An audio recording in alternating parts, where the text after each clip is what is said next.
सब शायरी औरतों पर लिखी गई मर्दों द्वारा। So the title of my poetry is Shayari Sa Ladka. ये कुछ यूं है। सब शायरी औरतों पर लिखी गई मर्दों द्वारा, एक मैं ही हूँ जो उस लड़के से शायरी सा इश्क कर बैठी।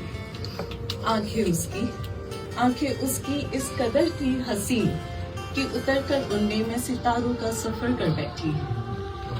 जब वो हंसता था तो एक अद्भुत नजारा लगता था, और उन नजारों की खातिर मैं अपना दिल नजराना कर बैठी। चाल तो उसकी you know that striking walk चाल तो उसकी पहली नजर में ही भा गई थी मुझे। मैं उसके कदमों के साथ अपनी रूह को रवाना कर बैठी।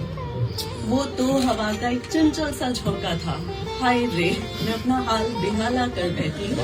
आखिर क्यों उस चंचल लड़के से मैं शायरी सा इश्क कर बैठी।